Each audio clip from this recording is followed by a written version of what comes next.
Welcome to It Is What It Is. I'm Shaw Marie, and today is Sunday. So that means it's going to be a little bit of a longer one than Tuesday or Thursday. And it is picked by Million Dollar Baby off of Twitter because for some reason I didn't believe Twitter even worked. But lately, Twitter's popping, and that's where it's at for me. So I love all my Twitter people, my Twitties. Anywhoser. So she picked Skylar Neese, and when she picked it, I was like, oh, I don't think I know that one. Thanks, I'll look into it. And then I looked into it, and I was like, ooh, haha, I know this story. So I will tell you all. And once again, I will pre-warn everybody. I don't want to hear, oh my God, you're mean. You talk shit. I do. That's why I love doing this. And that's why people ask me to look into stuff, is so that I can't talk shit on people. So shut up. All right. Skylar Annette Neese was born on February 10th of 1996. She was an all-American girl. She is the only child of Mary and Dave Neese. At the time of what happened to her, Mary worked as an administrative assistant. Damn, yeah. In a lab, and Dave worked as a product assembler at Walmart. Skylar was an honor student at the University High School. She wanted to become involved in criminal law. She was working at Wendy's with her two friends the time of her disappearance. And I didn't know that Twitter was so popular. I think I just literally skipped over Twitter like my whole life. But on July 4th, 2012, 2 days before she goes missing, she tweets, "It really doesn't take much to piss me off." Okay, that's one tweet. And then another tweet of, "Sick of being fucking home. Thanks, quote, quote, friends. Love hanging out with you all too." Okay, so we know on the 4th, she's salty. Something has happened. The day before she goes missing, she tweets, "You doing shit like this is why I can never," all capital, never, "completely trust you." So on July 5th, 2012, she goes home to her family home in Star City, West Virginia. They live in an apartment complex after she finishes her shift. Okay, so she goes in, she says hi to her mom and her dad, tells them she loves them, and says she's going to bed. So they believe she is going to bed. Well, then the next day, her dad comes home on his lunch, and he's like, I have to take her to work. And so he goes to her door, and he sees that the bedroom door is still closed, and the house, it doesn't look like anybody's been up and moving. So he's knocking, blah, blah, blah. He goes in. He realizes her bed is still made and the window is lifted and the screen to her bedroom window is gone. And so he's like, okay, she snuck out. So he calls her mom and he's like, have you talked to Skylar? And she says, no, I'm pretty sure she's just doing normal kid shit. She'll get in trouble later. It'll be fine. If you're really worried, call her best friend, Shaylin, and see. So he calls. And he calls her. And he's like, hey, have you seen Skylar? And she's like, oh, I saw her last night. Why? And he's like, oh, this doesn't seem right. I don't know yet. So they wait, they call the police, and the police say, like, she's not a runaway yet. Has to be the whole 48 hours thing.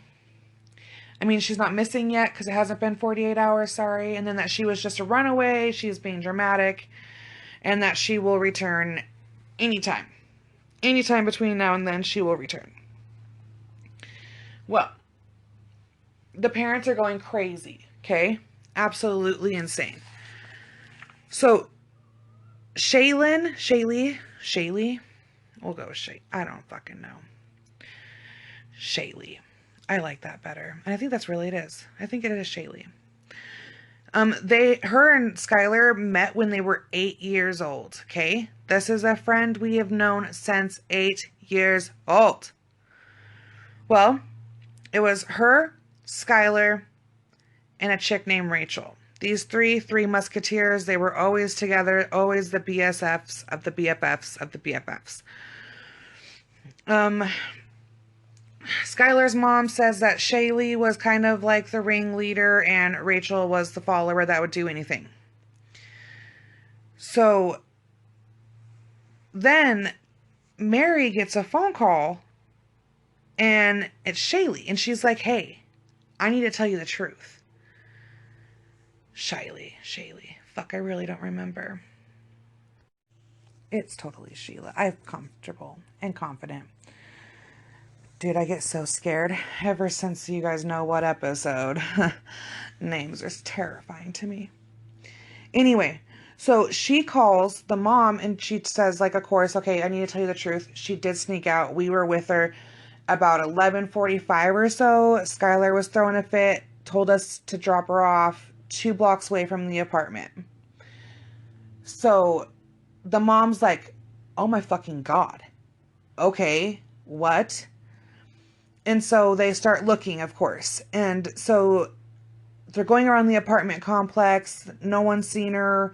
And then Mary remembers that they have a surveillance system. So they get the landlord. Sheila comes over and she watches the surveillance with them.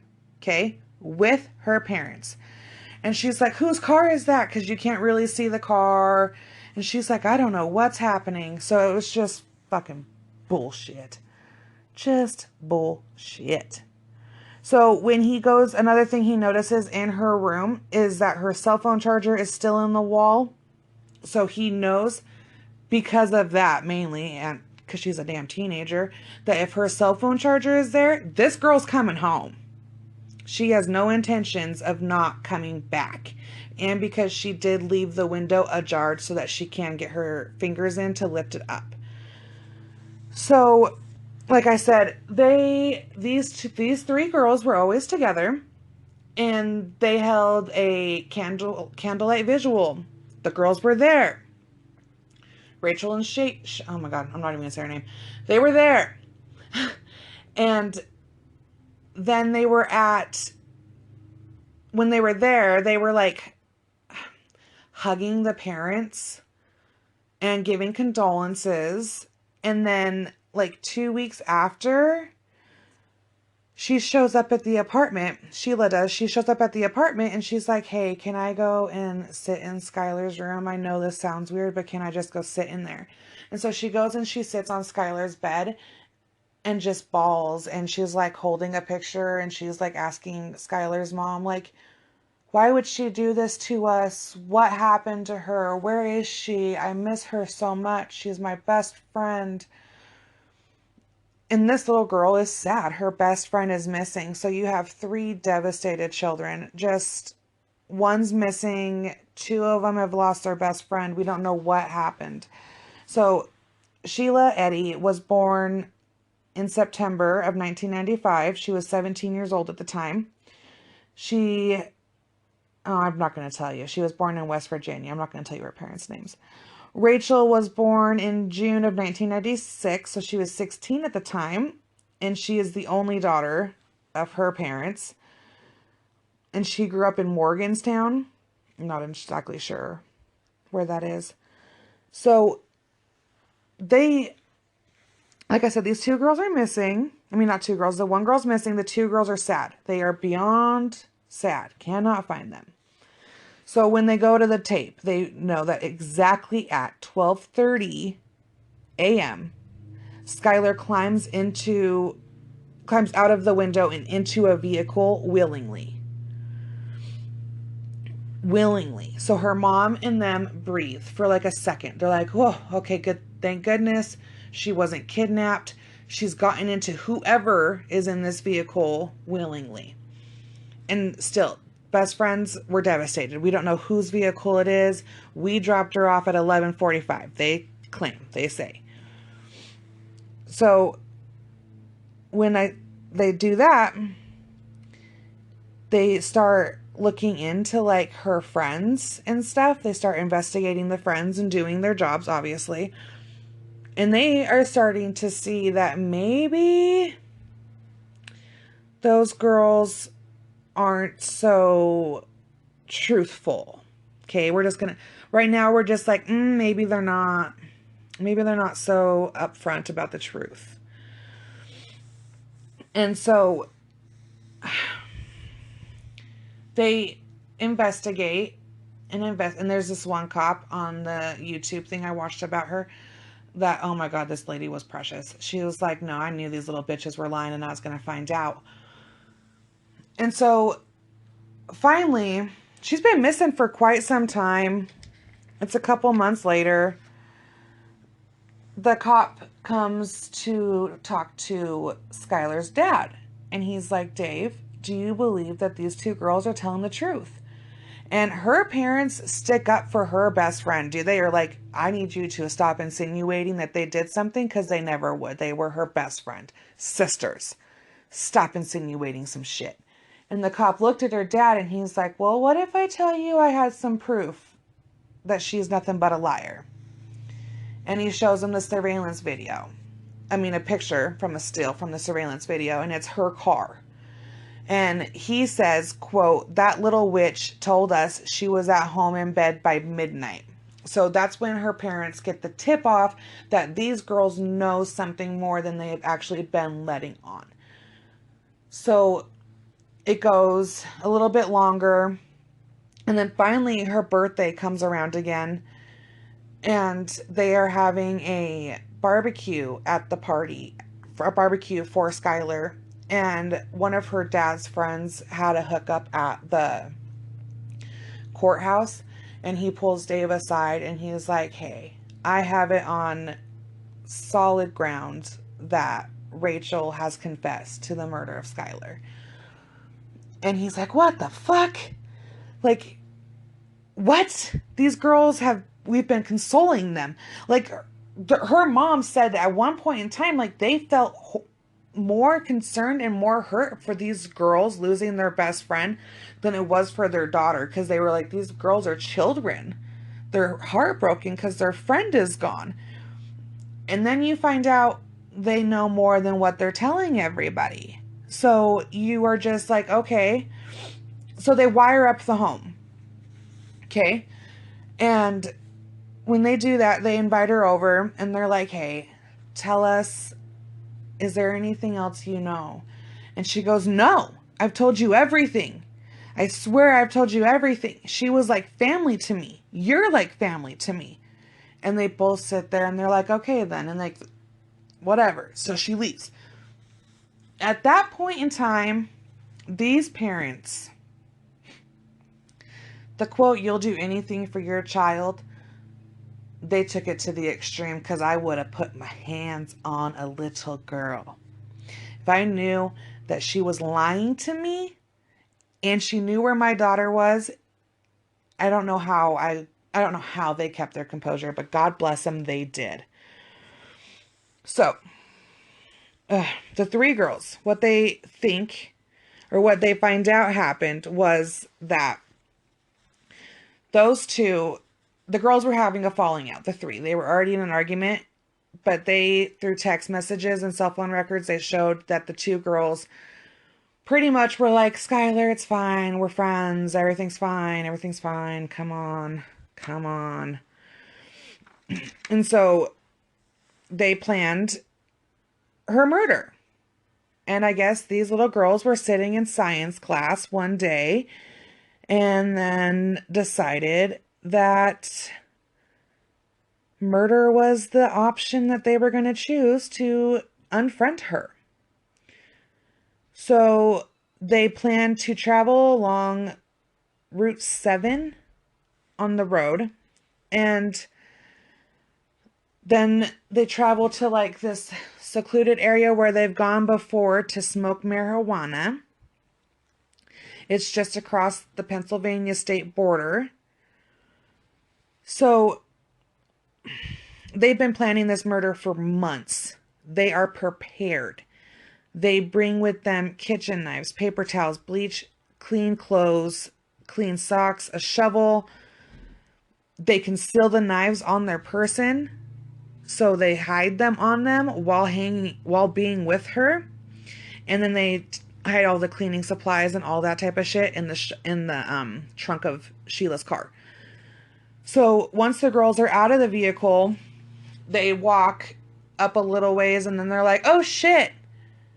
Who brought the lighter? No one? Okay." So Skylar's like, "Okay, I'll go back and get it, you fucking weirdos."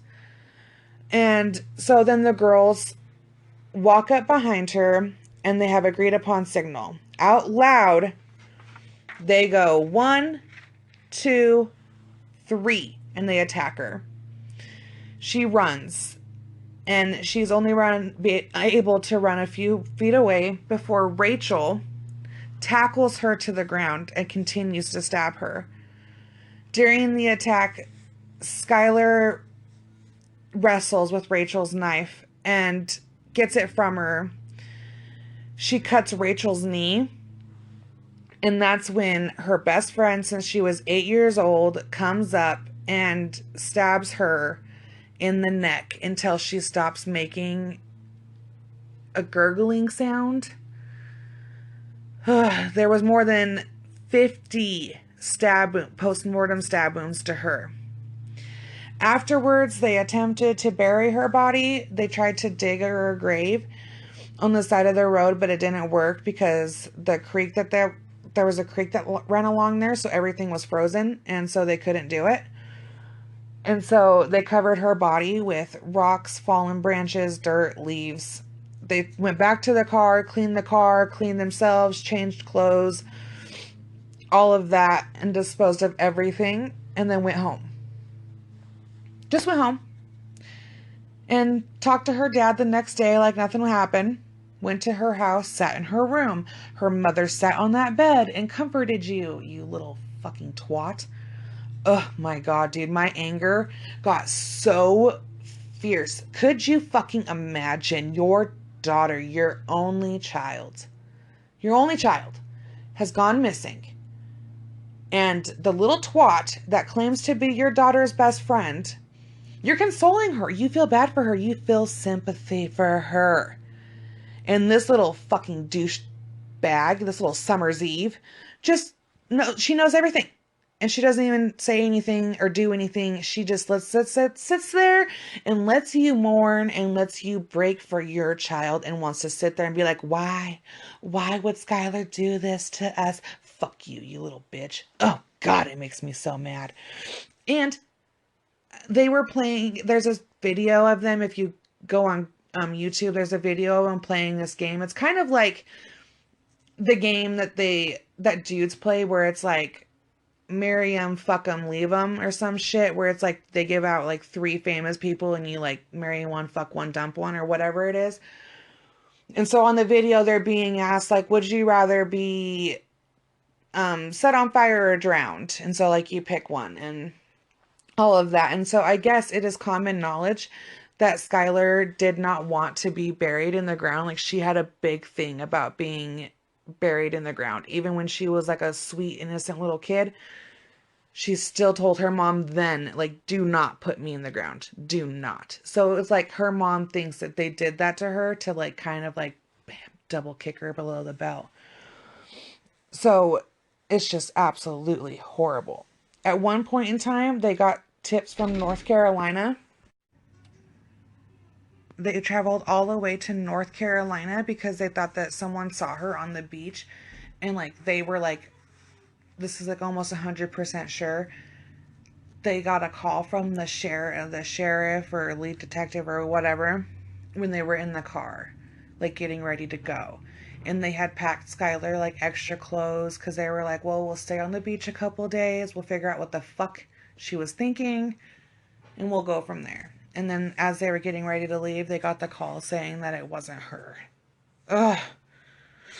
They were posting flyers. Her uncle made the flyers, and you can watch his victim impact statement and at Rachel's court, and it is literally devastating. It is horrible. The man suffered so much. It's beyond belief what it does to a family from the very top. The FBI actually joined the search for her on September 10th of 2012. And the FBI then starts interviewing more people and the friends and everything else. And they get some more background about the girls. So the break in the case comes from Rachel. She has a mental fucking breakdown and has to come apart and tells her mom. She has a mental breakdown and tells her mom, does all that. So when they asked her, they're like, well, Rachel, I understand you're having a breakdown and that you guys killed your friend, but why? Why did you do it? The only thing that they came up with was, we didn't like her. We didn't want to be friends with her anymore. Like, what? What the fuck? You killed her because of that. So she makes a sweetheart deal, Rachel does. She takes the police to Skylar's body. On March 13th, the U.S. Attorney's Office released a statement, a press statement, saying that the body found in Wayne Township, Greene County, Pennsylvania, on January 16th of 2013 was identified as the remains of Skylar Neese. They were found less than 30 miles away from her home. Horrible. On May 1st, Rachel pled guilty to second-degree murder. Like I said, she got a sweetheart deal. So I watched her court, the whole thing. They have the whole thing online, her sentencing. And she gives an apology. She does. And then her dad, Skylar's dad, gets up and tells her, you can take that apology and fucking sit on it. He doesn't say fucking, but he tells her she can sit on it. Because that's about as much as it's worth. And she sat there and cried. And cried. And her family did the crying. And the crying. And it was just disrespectful. How dare you? I get it. Dude, apologize. Because, of course, it makes you feel better about yourself. But when you look at her family and tell them, I am so sorry. I would give anything to bring Skylar back. You rotten ass dirty little cunt. Are you serious? You're for real. You took my baby. My only child. Because you two little bitches didn't want to be friends with her. Get out of here. Get out of here with that nonsense. I, just like Skylar's mother, commend fucking dipshit for Rachel made a statement, like I said. Sheila Eddy did not. And I commend her. And that's what Skylar's mom said. And I agree with her. I commend her for not looking at that family and apologizing to them and saying sorry when it doesn't mean a damn thing. She isn't sorry. She's not sorry. When you plan it months in advance and it is a talked about thing constantly discussed, you are just the worst of the worst. And the only reason Rachel even got a deal is because she was the first one to sing. If it wasn't for that to break, then are you serious? And some people speculate that the thing that drove them, what drove them and split these kids up in a way, was there was a sleepover and there was some lesbian action between Rachel and Shaylin, or whatever, between those two, and Skylar woke up and saw it. And so she was like blackmailing them, some people say. Her mom says that's a bunch of bullshit because she knew a bunch of lesbians, gays, all of that. She didn't give a fuck if you were purple, green, or blue. Skylar was gonna love you no matter what. And so that was just beyond belief for her parents to think that these two girls, who have been telling them this whole time, like, she's gonna come home, I know she is, have faith. Oh my God, like, just deceiving them so much. And in her room is just nothing but pictures of these three girls. Like, everywhere in this girl's room is just so devastating. And that's what her parents have to look at, is the killers of their baby. Even in the one documentary, the dad's going through like birthday cards for her and came across one from one of the girls, and he like throws it across the room. He's like, well, that's fucking trash. Like, I can't believe it. It's just devastating. It's just absolutely devastating. So like I said, she pleads to that. They go through the whole thing in the court again, that like they coerced her with marijuana. Skylar takes a bong with her.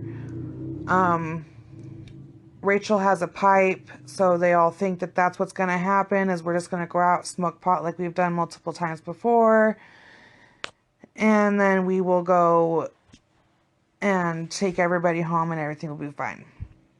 There was a kid that overheard the two girls talking about the murder plot, but he did not report it. He or she did not report it because they thought that they were just joking and that it wasn't going to be serious.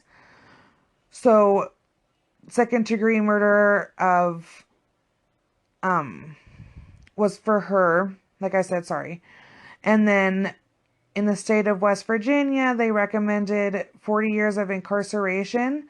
Her family, Rachel's family, gave an apology for her actions through their lawyer, so pretty much meant nothing. They said, we asked Skylar, we asked Rachel, why did you guys kill Skylar? Why did you guys kill Skylar? And the only reason she could ever come up with when being asked, and they were asked multiple times, is that they just didn't like her. Oh my God. Even being the cop, I would think I would reach across the table and fucking smack her. On September 4th, 2003, West Virginia decided that Sheila Eddy was found guilty of murder and that she would be tried as an adult, and the grand jury on September 6th found her guilty of 1 count of kidnapping, 1 count of murder in the first, and 1 count of conspiracy to commit murder. She pled not guilty on those charges. Her original trial date was set for January 28th, but it, of course, went through the processes of all of that. And so she actually pled guilty to first-degree murder as a result. She was given life in prison with the possibility of parole after 15 years. So, I don't know.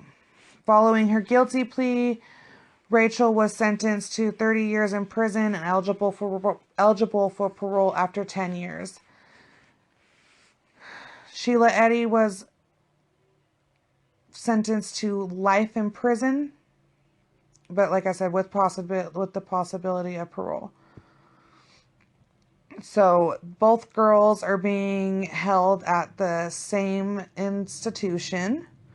Her family pushed for Skylar's law to be passed. An original Amber Alert was not issued in her disappearance because of the circumstances did not meet the criteria for an alert at the time. Number 1, a child must be believed to be abducted. Number 2, the child is under the age of 3. Number 3, the child must be in danger of death or serious injury. So she met none of those, so that's why there was none. A waiting period of 48 hours had to relapse for the teenager so that she could be considered missing. The Neese family went and talked to them directly and introduced the bill of Skylar's Law to modify the West Virginia's Amber Alert so that now every kid, no matter what your circumstances, you will have an Amber Alert for you. On March 27, 2013, the West Virginia House voted for Skylar's Law, 98-0 vote. And on April 12th, 2013, they passed the law officially. And so now, no matter what, like I said, if you go missing, you get an Amber Alert if you're under the age of 18. So, and it was signed into law by the governor in May of 2013. So, I mean, there's that comes of her death. It's not fucking a good thing that came out of her death, because her death is not supposed to be. Like, could you imagine that? Think about that. You're a teenage girl. You have friends, right? You guys are like, you have this little clique of friends. Two of your friends in the clique are becoming closer. Now you're like, you get that third wheel feeling. So you're kind of like, fuck y'all. Y'all do you. And they're like, no, dude, just come hang out with us. Everything's kosher. We'll go smoke. We'll blaze. We'll chill. It'll be fine. And you go just to find out that the whole time these little fucking worthless pieces of shits have nothing but ill intent towards you, and you die. Like, no. And then they disgrace you even more by going and comforting your parents. Like, oh man, if haunting is real. You know what I mean? Like, I know two little bitches who need to be haunted. I really think in cases like these, even though they do go to prison, all that, I think that your loved one should be given a good 10 solid minutes with you. That's justice. And then the courts can have their justice. That's fine. We can do our prison time and the courts will be satisfied. But in criminal cases, I believe that it should be okay for the family to get just like a certain, like, we can't kill you, okay? We can't go in there and like murder you, but I can go in there and bitch slap you a good couple 500 times, you know, and then let you go to prison. I can put my hands on, I can get my version of justice, you know? That's what I think. Because, ooh, oh my God, the blood. And like, and then for the family to be like, oh, a lawyer, say we're sorry, would have pissed me off even more. You get to look at your daughter. It may not be every day. Yes, you have to schedule, go visit, whatevs. But you get to talk to her. You get to look at her. You get to tell her happy birthday. You get to hope one day upon release that there's grandchildren or whatever, you know. And then you want to tell this family, these two people who had one child that they brought in, they had one life force in this world, and you want to tell them through your lawyer, we're sorry that our daughter is a fucking worthless piece of shit and killed your baby. Oops. We're sorry. Ugh. My God. You guys. The world. And it's kind of like the Slender Man little girls. I'll do those girls one day. But like, it's just like that. Like, we didn't want to be friends with her anymore. And Skylar had a bunch of different friends, dude. We had more best friends that we've known longer than 8 years old. Like, she was in no shortage of friends. So really, these two little bitches could have gone about their fucking way and everything would have been kosher. They did not have to go to the extreme that they did. And then you want to sit there and say, I'm sorry. Now I think about the repercussions. No, dude, the only reason why you're sorry, why you're crying, why you're giving me any emotion whatsoever is because you're going to jail. And you're hoping, and your lawyer told you, bitch, girl, if you can cry, cry, because it'll give us good with the judge. That's the only reason why you're crying. That's the only reason why you're saying sorry, is you're sorry you got caught. You're not sorry for what you did because you planned it for months. Like, oh my God. I don't even know how the parents sat there and were like, I support my daughter. Like, I don't even know. I really don't. It's just, it blows me away. And then you get to stand up in court and kill her with your words. And, ugh, man. Everybody says I'm a savage with my words, which I am. I don't deny it by any means. But, really? Just to know that, like, you did that to a family should be, oh my God. A girl your age, your supposed best friend, just didn't want to be friends with her anymore because we were starting to be lesbians and she got found out and was mad. And she wasn't even mad. And that's just it. That was like a thing on the documentary that they were talking about. I didn't read it in any papers, of course. They weren't like it's because of a lesbian love affair. So, yeah. I don't even, you guys, I just, Skylar Neese died in the worst way possible, and I can't even imagine. And to die with some, like, parents that love you so much, and, like, you are just doing that normal teen stuff, and this is the shit I gotta, like, this is the shit I tell my kids about. I kid you not, I will tell my daughter this story when she is older because you sneak out of your house and you go with people that you think are your friends with all intention to come home. You have every intention to come back. And someone else stops you from doing that. You can't trust anyone. Anyone, really, to the fullest extent, like with your life, you can't. You can trust you and you alone. And that's the fucked up thing, is because who knows, maybe she didn't even have like a bad feeling and been like, oh, this is super shady. You know? Like maybe these little bitches were that good that they like, she was legitly like, okay, fine.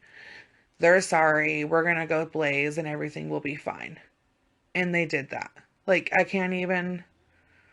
And then to have the balls to go and like the only reason they went around the parents was to ask, like, find out what cops know. You have a lot of nerve. You know, Sheila Eddy had a lot of fucking nerve, dude. She contacted that family more. Rachel wasn't big on like, she went to like the visuals and shit and passed out flyers and all that, but like she wasn't big on like communicating with the parents as much as Sheila was. She was like, you guys are family. We're family. My best friend. How could she? Where is she? Oh no. Like, I can't even imagine. And then the cop tells you that like you don't, like, this girl's lying. She knows what happens to your daughter. And then you invite her over to your house and you don't smack her. And you can't smack her. Oh God, these parents are amazing. Just the amazing strength. And it's true. I mean, you will go and do anything for your children. And I guess letting a little fucking asshole little girl lie to your face is one of those things that you do, because I would have lost my shit the minute she was like, I told you guys the truth. I told you everything. I would have lost my mind. Lost it. Been like, oh really, bitch? Blah, blah, blah. I would have, oh God. I would have smacked her upside the head and been like, say it again. Wake up and say it one more again. Just so heartbreaking. I can't even imagine. And then you leave her out there for all that time. Like, what kind of person are you at the soul of your core? You are like a danger. God forbid Rachel ever gets out of prison, or I don't even know. Like, you killed someone because you couldn't say, hey, I don't want to be your friend anymore. and then you were just supposed to be like, oh yeah, she went to jail, so she's learned. Oh God, forgive the next person she don't want to be friends with. Like I just, ugh.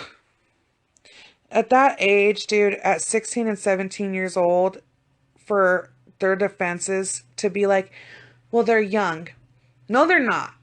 You're almost grown. At that time, dude, as a girl at 16 years old, you already got a crush on a fucking somewhat 20-year-old man, and you're like, bitch, I'm grown. My parents don't know. I be grown. I've been there. I was there.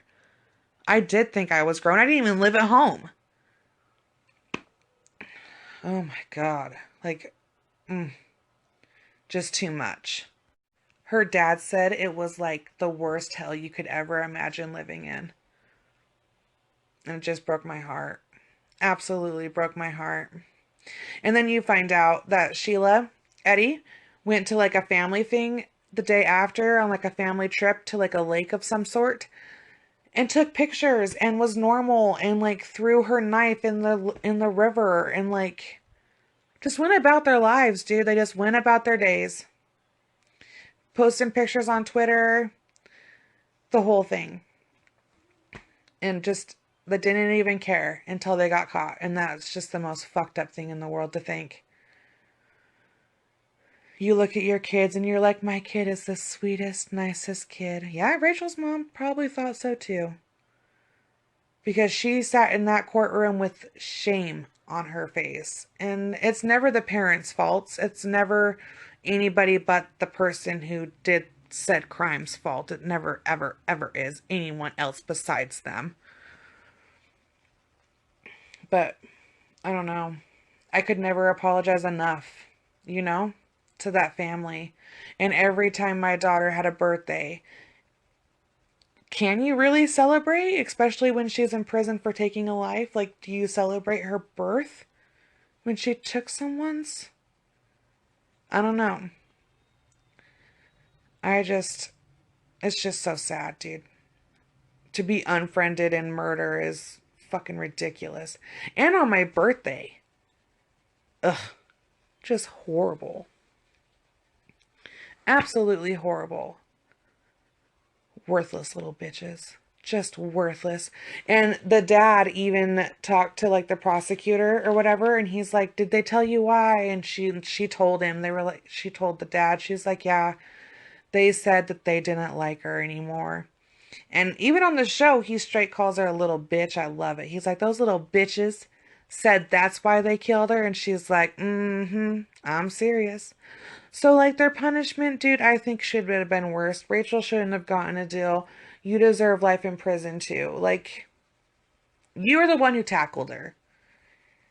You even said you did. Like, I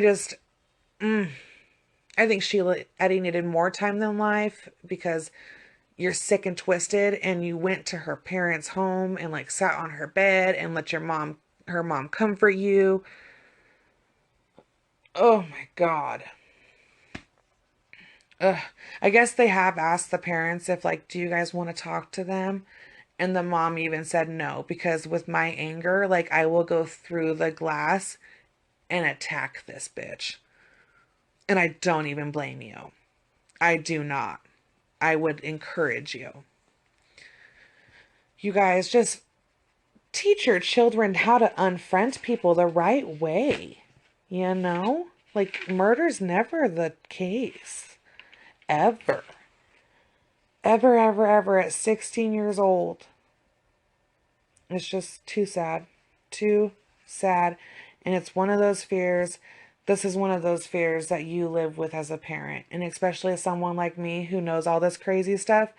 Is I know it's not some random creep or anything like that that can hurt you and take you from me. It is that little person next to you that claims to be your quote unquote sister that can take you and you have no idea. Like, as a parent, it's just nothing but anxiety and depression, I swear to fucking God. And joyous times. There are joyous times because there's cute times like my daughter just lost her very first tooth. Precious. But someone can come and take that away, and that's all I have. And it's just hard to think that that's the world that we live in, and it's just horrible. So, yeah, I hope you like this review.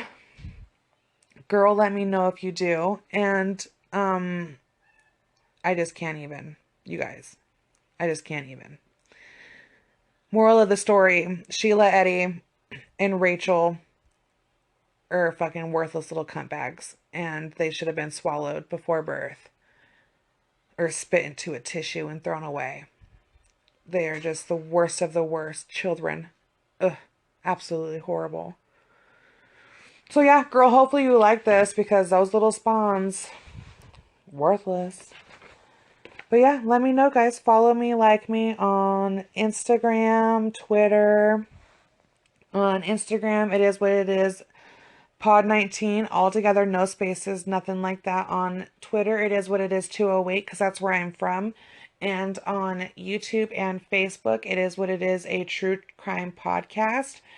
And I want to thank every one of you. I actually got over 100 subscribers on YouTube. I bawled like a fucking baby.